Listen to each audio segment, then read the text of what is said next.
Good morning and welcome. This morning we report our interim results to June 2022, and it's lovely to have you join us. We are at our offices in Nelson Mandela Square. These offices just received a 6-star rating from the Green Building Council of South Africa. I'm here with Jose, who will present our financial results. The first half of the year has been eventful indeed. When we met earlier in the year, we were not sure what 2022 would hold for us, yet we were cautiously optimistic with early signs of economic recovery post-COVID. And we understood the enormous task of rebuilding this business and reinstating stakeholders' confidence in a post-pandemic operating environment. However, we soon found ourselves facing new pressures in the environment with the load shedding crisis, inflationary pressure, and increasing security and safety concerns. To echo the words of Kristalina Georgiev, the managing director of the IMF, we are facing a crisis on top of a crisis, when she addressed the annual meeting of the World Bank and IMF in April this year. This challenging backdrop is a test to the execution of our strategic imperatives and our commitment to building a sustainable business for the future. Looking at our operational performance in the first 6 months, I'm really proud of the overall results we have achieved, demonstrating continued positive momentum in the recovery of the property portfolio, driven by quality tenancies in our retail assets, which provides the biggest share of the uplift. This has been further supported by encouraging recovery in the hospitality assets that are starting to show increased levels of activity following the lifting of the national state of disaster and the removal of the remaining COVID-19 regulations. In the presentation today, I'll be unpacking our performance, and Jose will take us through the interim financials. And then I'll wrap up with the outlook and guidance for the remainder of the financial year. Please remember to make use of the questions click box to the left of your screens for posting comments and questions. We'll address these at the end of the presentation. LTD's purpose of continuing to create experiential spaces to benefit generations drive how we create value in our business through our strategic value drivers. The portfolio highlights show a strong recovery across our key metrics with double-digit growth in foot count, up 28% on 2021 and 10.2% on 2029, the pre-COVID levels.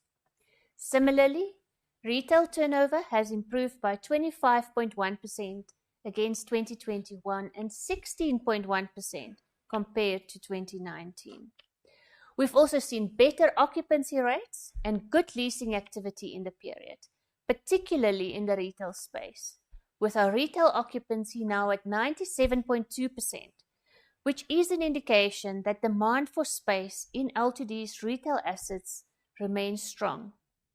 However, the negative rental reversions across the portfolio remain an area of concern, but we are starting to see an improvement in the downward trend. Empowering our people to drive innovation and growth while enhancing our relationships with all our stakeholders and remaining impactful in the communities in which we operate is a key imperative as we pursue responsible and ethical leadership. L2D's balance sheet strength remains a key enabler in navigating the tough environment. With a loan-to-value of 24.64%, we have sufficient liquidity to meet our operational needs and remain well within our banking covenants.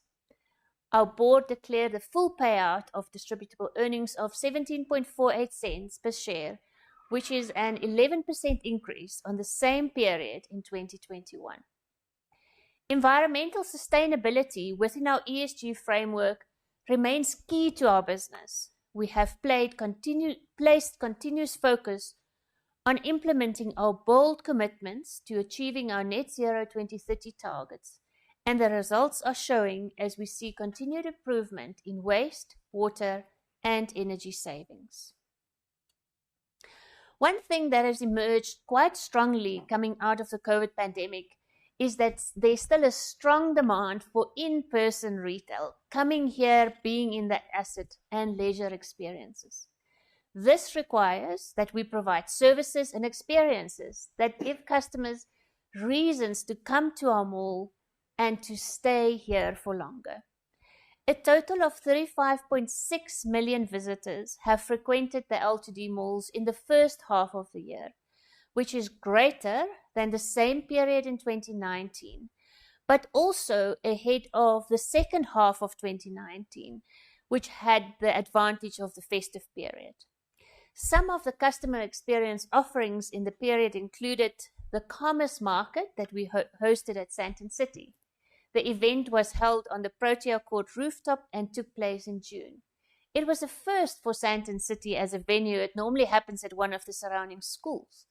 There were over 140 vendors from homeware, beauty, clothing, shoes, and more. It also included a variety of food and drinks vendors and an area for kids to do crafts. The event ran over 5 days and saw over 7,500 visitors in that period. We have also introduced extended shopping hours at Eastgate, allowing for extra customer convenience in the evenings. This decision was motivated by the data we are able to extract to better understand the needs of our customers. We are also introducing a range of digital-based interactions with customers to create a far more enhanced and interactive shopping experience. We continue to create data-driven experiences at our malls, and this allows us to roll out successful events and campaigns across the portfolio that brings people here. The unveiling of the new food district at the Promenade in June was very well received, with the food district rewards campaign encouraging return visits. This is something that we started at Sandton and then implemented it at the Promenade.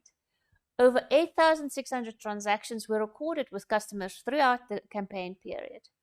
I'm going to show you a short video clip to take a closer look at that campaign.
Taking a deeper look at the monthly foot count, we continue to see steady growth in the first half of 2022.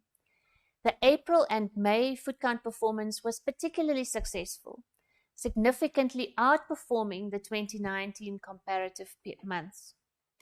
With the increased pressure on household income, the increased fuel costs, and interest rates, we anticipate that customers will be more deliberate when visiting our shopping malls, and we will be monitoring the trend going into the next 6 months. We already saw some of that in June, however, the growth remained positive. It is encouraging to see the return of activity in our hospitality assets, being one of the sectors most affected by the COVID pandemic. The Sandton Sun Hotel has performed particularly well, achieving an average occupancy of 17.5% for the first half of 2022, in comparison to 63.6% in 2019. The increased demand has led to higher room rates and higher occupancy levels, achieving an average RevPAR of 1,249 Rand for the first half of the year, which is up by over 16% from 2019.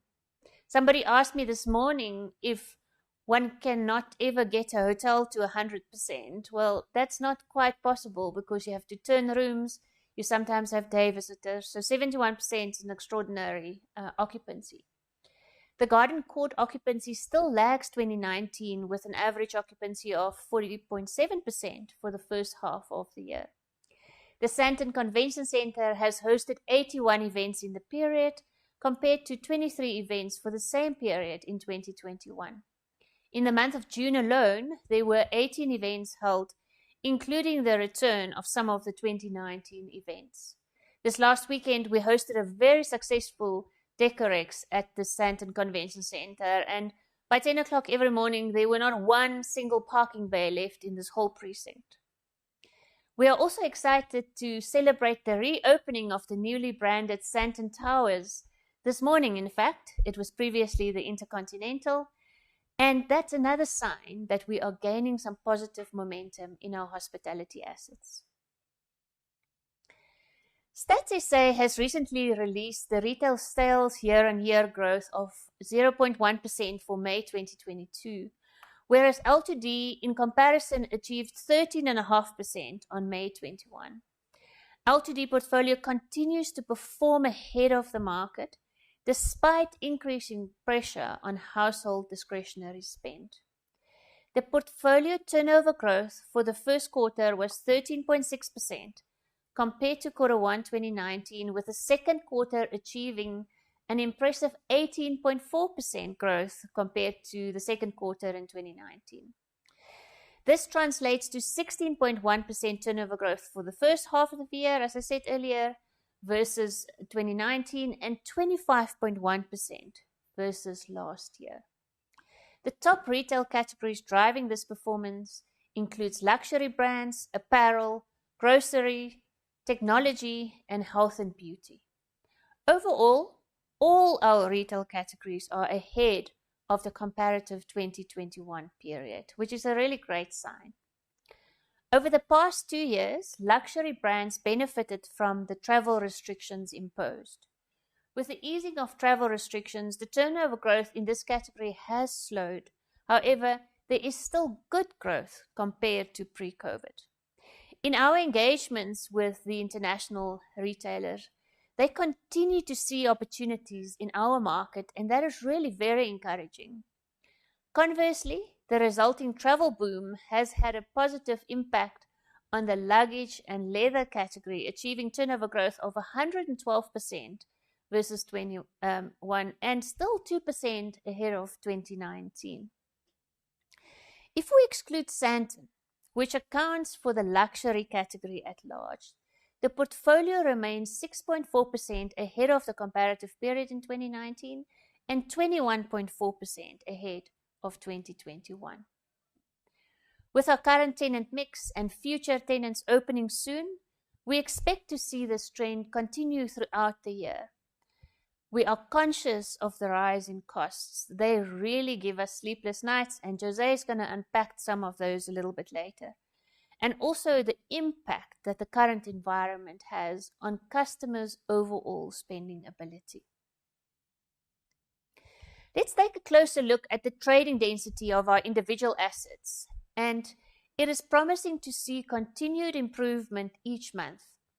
Most of our centers are trading ahead of the 2019 comparative period. All our shopping centers are currently performing ahead of IPD's quarter 1 benchmark of 35,382 Rand average trading density, with our portfolio achieving 46,500 Rand per square meter to the end of June. This is 30% ahead of the benchmark. Again, if we remove Sandton City, which has a significant weighting in the portfolio and also in the benchmark, the portfolio average trading density remains ahead of the benchmark, still at 37,653 Rand a square meter. As trading normalizes post strict lockdown restrictions in parts of 2021, we are looking closely at trading density growth in the sector and L2D's portfolio again. It remains a great measure, but was skewed significantly with the pandemic. We therefore continue to look at overall turnover growth, as that gives a real indication of the spend in our malls. It's always exciting to introduce new offerings in our shopping centers, as we continually seek to create the right tenant mix and provide the optimal shopping selection for customers. We opened a mix of local and international brands across our portfolio, and these include Karl Lagerfeld in Sandton and a new Harley-Davidson showroom. Eastgate has opened its doors to Birkenstock, Legends Barber, Under Armour, and the new look Pep and Pep Home, which has been a real success story of how this South African business has repositioned itself to become a contender amongst leading retail brands. Game Liquor is also reopening inside the main store at Eastgate, being the first largest new design format for them. Midlands now offers Batu, a young trend-setting local fashion brand that is another example of something really special from the local market. For me, seeing new stores is a sure indicator of confidence in our malls. Our teams have done an extraordinary job in the first half of this year and also with this reporting period. The L2D and mall teams, they are a group of extraordinary people doing even more extraordinary things, and I'm really privileged to lead this team. I will now hand over to Jose to take us through our occupancy and leasing performance as well as the financials for the period. Thanks, Amelia. Good morning, everyone. Welcome to our 2022 mid-year results presentation. The environment remains unpredictable and challenging, but I hope in unpacking some of our operational and financial outcomes, you will start seeing a trend of positive momentum in the recovery of this portfolio. Some of our metrics, such as improvement in turnover density and footfall, are leading indicators. And I would like to again emphasize that the portfolio outcome is not necessarily the outcome for every tenant in the portfolio. At the end of June 2022, the portfolio occupancy, excluding Melrose Arch, is 95.2%, with future pre-lets improving the occupancy to 95.8%. Occupancies are presented at 100% of the property level and exclude Melrose Arch for illustrative purposes on the properties that we manage as the L2D team. The retail portfolio maintains an occupancy of 97.2% versus 96.9% at December 21. Including pre-let, the retail occupancy improves to 98.1% and remains well ahead of the MSCI benchmark. It is our view that the outlook for super regionals is perhaps not as dire as what has been feared for the last while, and given some positive economic stimulus with continued active change management, they will again become the leading retail assets in the sector. Our portfolio's super regionals have maintained a combined occupancy of 96.1%, which remains ahead of the benchmark.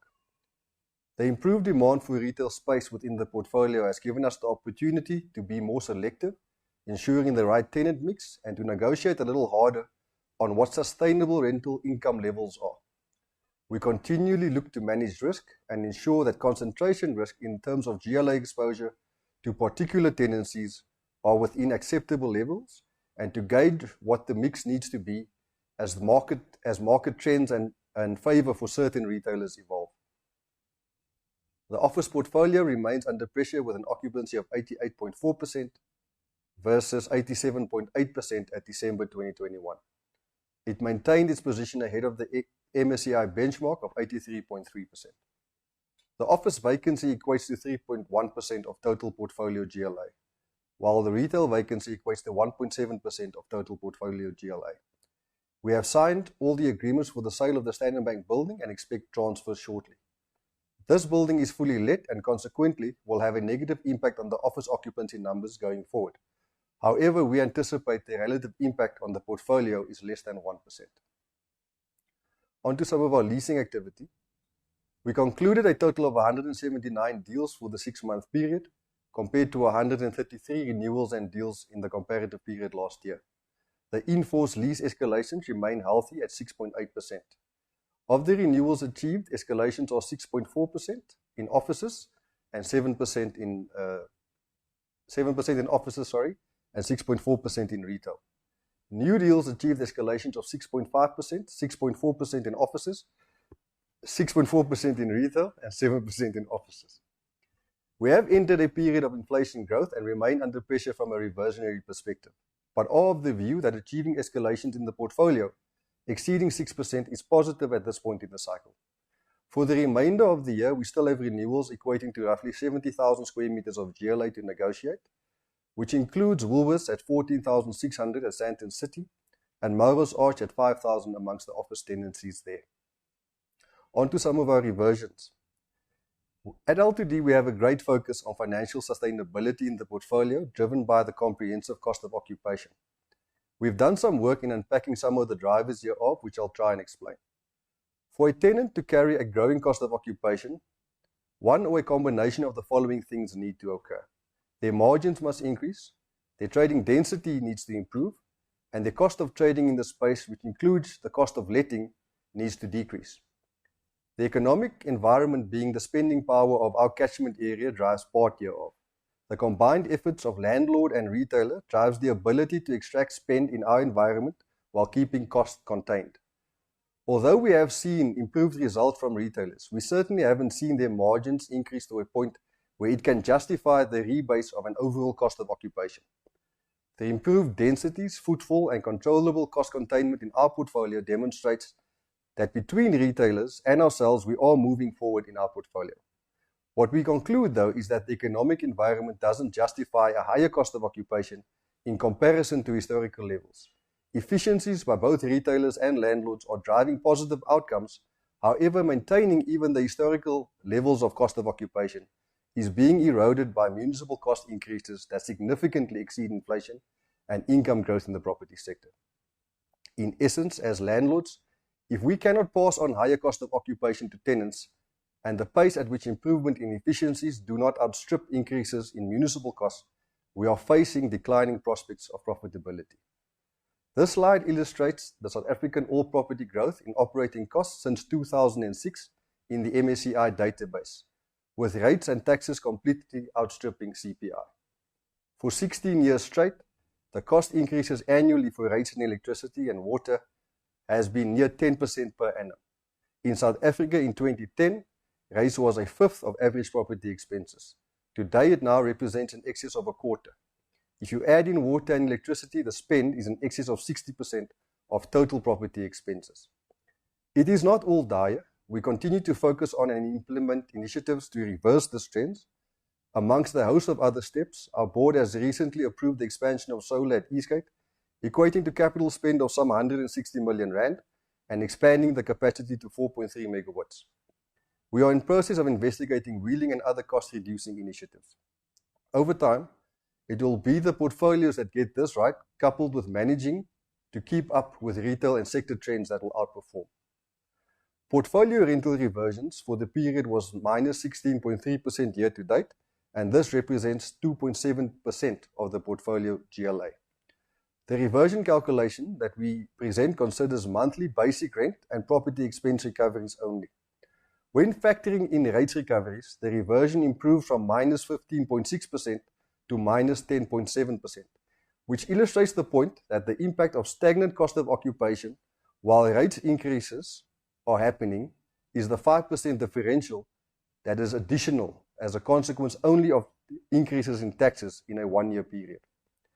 When forecasting the expected impact over the full financial year, the reversion would be minus 5.4% on this basis.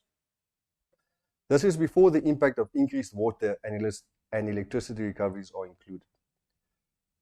The two retail categories representing the highest proportionate share of gross rental renewed to date include apparel as well as banks and others, reverting by 13.5% and 15.3% respectively.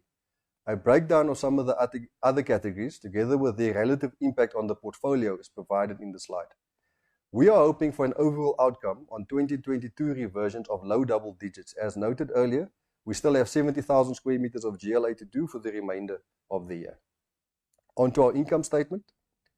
Net property income is up 8.43%, which becomes 10% after removing the impact of straight lining. This has contributed to distributable income growth of 11%, while funds from operations is up 6%. The FFO includes the impact of antecedent earnings relating to our treasury shares of some 7 million rand and the impact of deferred tax asset reversals of some 3.5 million rand. Hospitality has shown the most improvement as a category, following the recent removal of the last remaining COVID-19 regulations.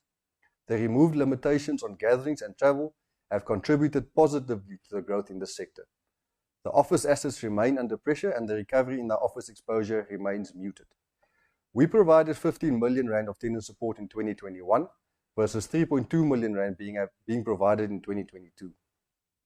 Coupled herewith, we have seen an improvement in debt collections and an improved aging of our debtors book.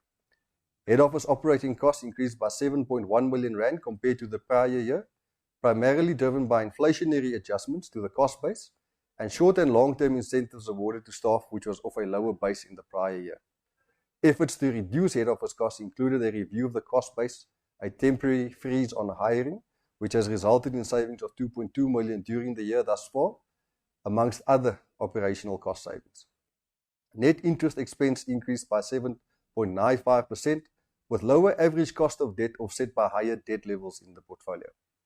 Fair value adjustments include the positive 18.5 million mark-to-market on interest rate hedges at the end of June 2022 and the mid-year property valuation where we wrote down the portfolio by 80 million rand, which I'll unpack in a bit.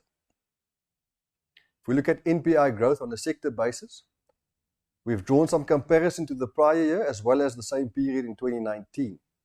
Hospitality has seen improvement on the back of increased business travel and improved activity in the convention centre, albeit still 37% down overall on 2019 levels.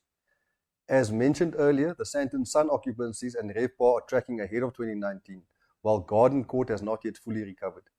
We expect some upside from the opening of the Sandton Towers as from today.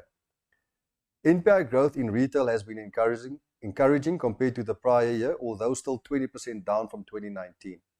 From generating NPI of 281 million in the first half of 2019, the segment was down 57 million rand in 2022.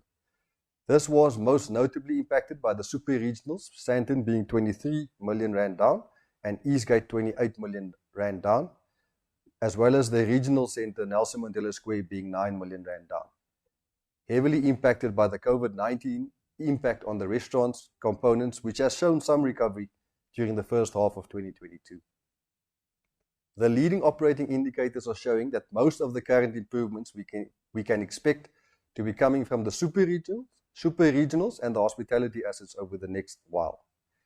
We have included additional provisioning for the Sandton City and NMS municipal valuation objectives, provisioning for added diesel costs for the likelihood of further load shedding, and more conservative assumptions in our credit loss provisions. Looking at our balance sheet remains conservative. We have a healthy loan to value of just over 24% and an interest cover ratio in excess of 3 times, which remains well within our banking covenants. The investment properties had a valuation adjustment of 80 million rand, which is 1% down compared to the 2021 valuation at December. This was most notably impacted by Sandton City and less significantly by Melrose Arch, which was driven by the increased office vacancy in that precinct. The primary drivers of a decrease in the valuation at Sandton City was an increase in the discount rate applied to the Sandton City forecasted income stream. The remaining retail assets have all seen good uplift on the back of improved earnings. Regarding the progress of our sale of Standard Bank offices in the Johannesburg CBD, Competition Commission approval has been received and we are currently in process of obtaining rates clearances for the transfer. We anticipate that the transfer will be registered in the third quarter of this year. Our share of this building is disclosed as a non-current asset held for sale on the balance sheet. During the year, we have bought back 40 million rand worth of L2D shares. The buybacks are currently on hold and we do not expect to proceed with further buybacks for the remainder of the year. Looking at our debt positions, we have term debt of some 850 million expiring in October of 2022, and we are currently implementing the refinancing of this debt at relatively good margins. Post the refinance, our hedge ratio will revert to 75%.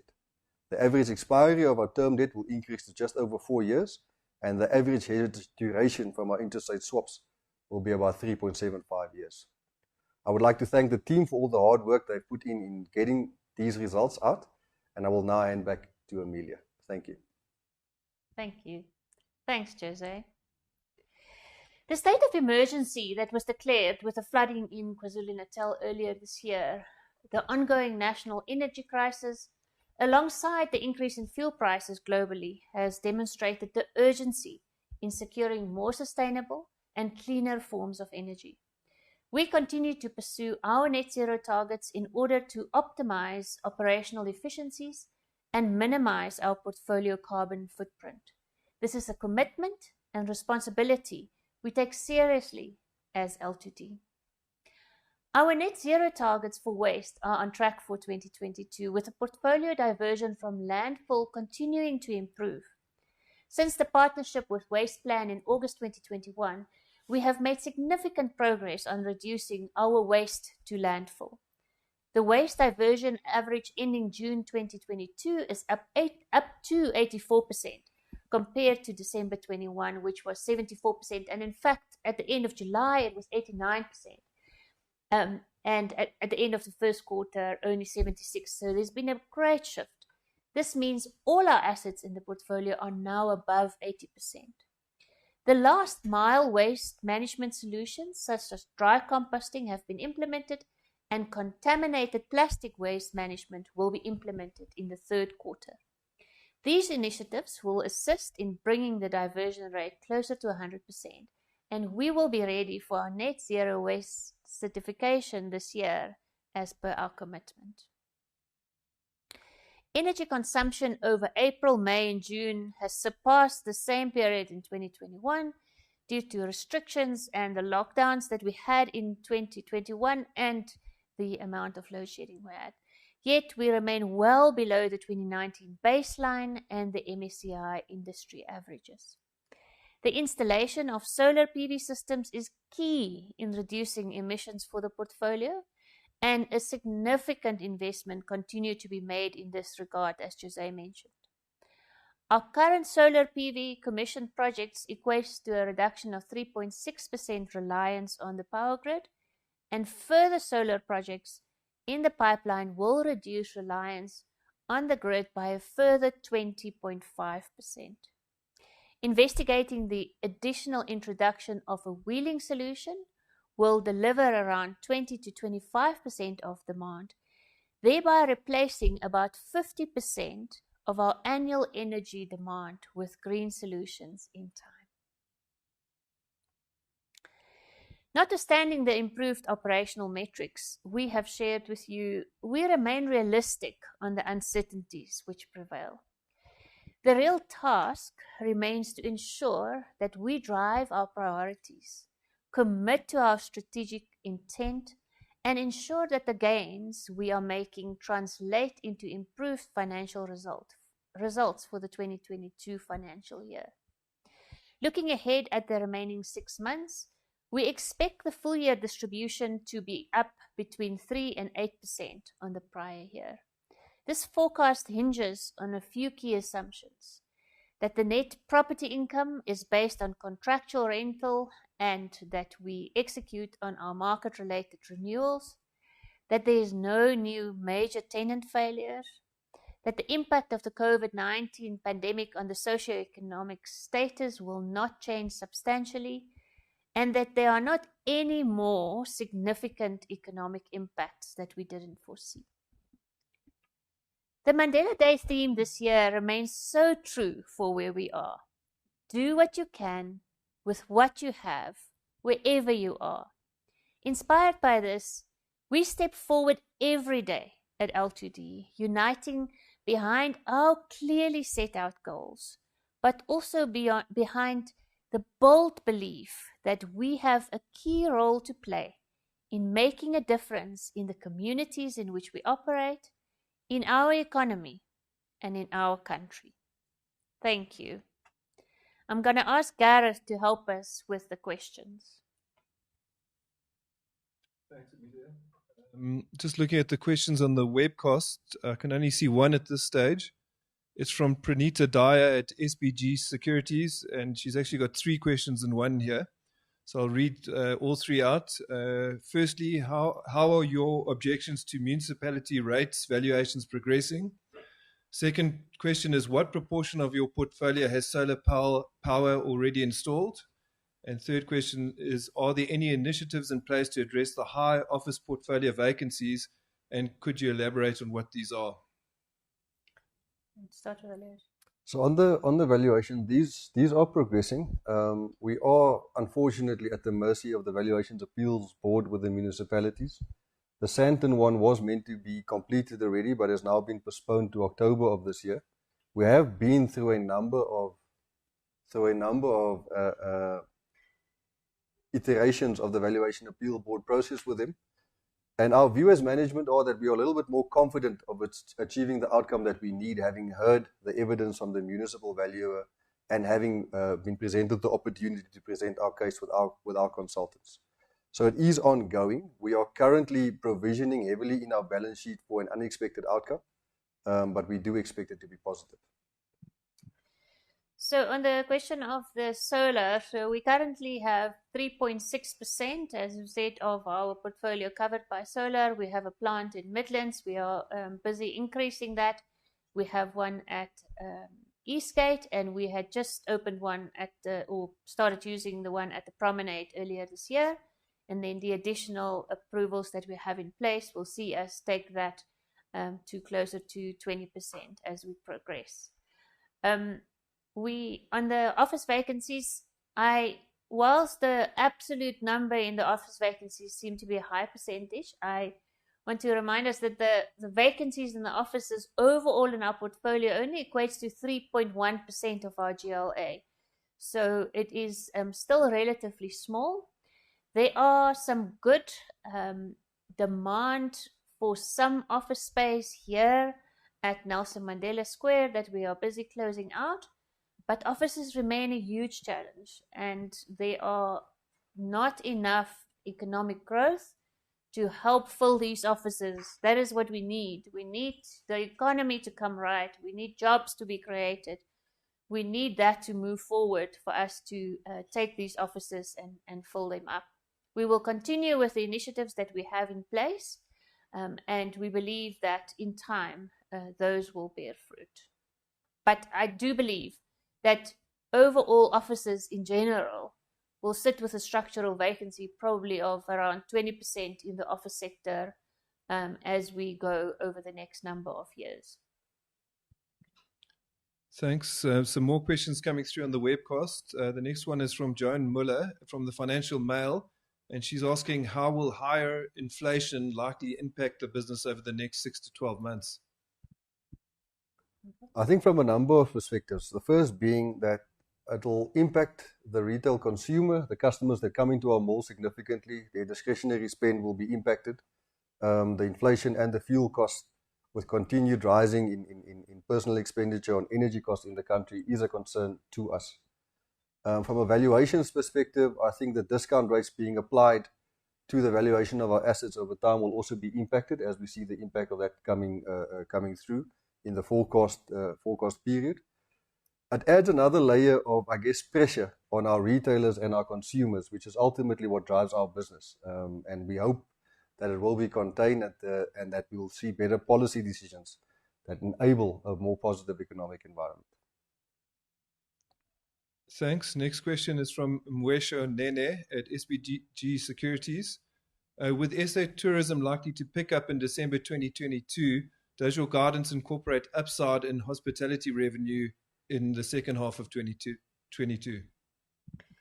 Yes, definitely we believe that tourism will pick up to the end of the year. And how exciting is it that we get the F1 in 2023? We hope that will happen. But we have taken into account what we believe we will achieve in these assets.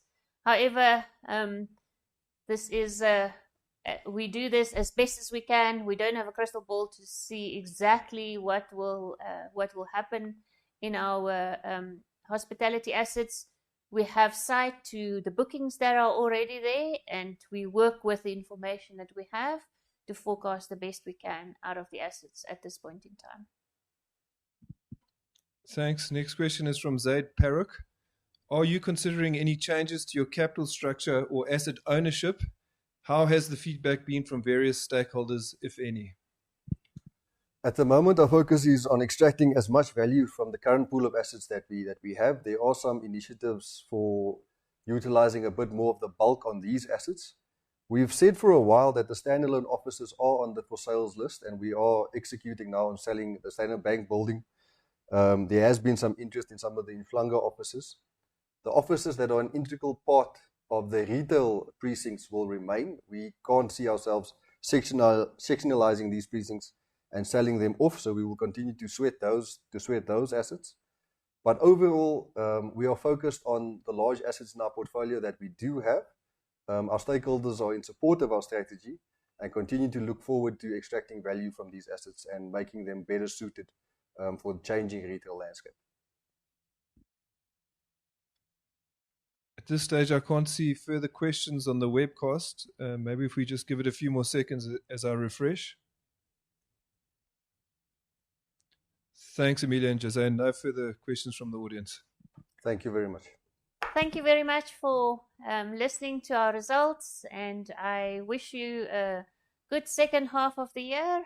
We'll be back later in the year with our pre-close towards the end of November, and I hope that we will all be here sitting looking back at a second half that was as good as it could be. Thank you.